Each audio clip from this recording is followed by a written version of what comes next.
myself Noor Fatima, roll number 76, and the topic I choose for my poster presentation is historiographic metafiction. This term was coined by Linda Hutcheon in 1988. So in this term, it is a tool of intellectual resistance used to challenge the official versions of the past that were used to justify colonialism. So what is its core definition? That the historiographic metafiction is a paradox. It uses real historical events and figures, but it does so in a way that is self-reflexive. What is meant by self-reflexive?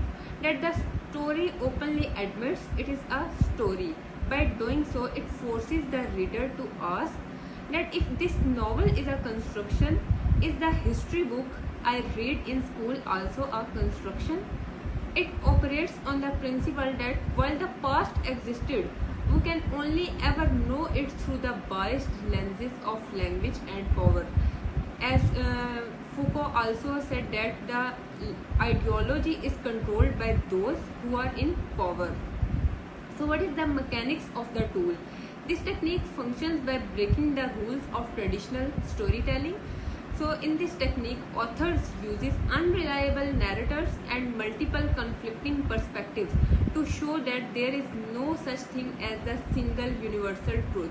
For example, there are the prominent historians like Hayden White, who argued that historical accounts are essentially literary artifacts, which means that by blurring the boundaries between what is fact and what is imagined, so the authors can insert marginalized voices into gaps where they were previously erased by the colonizers. So we can also discuss the literary examples like authors Margaret Atwood, and also the Salman Rushdie. In Midnight's Children, Rushdie links the personal memory of his narrator directly to the political history of India. So in this way he blurs what is fact and what is fiction.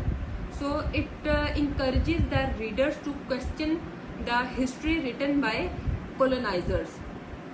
So in the conclusion, we can say that the historiographic metafiction reminds us that history is not a closed book. It is a continuous process of interpretation. As Michael Foucault famously suggested us that there is no single truth, only versions of reality constructed for power. So that's all from my side.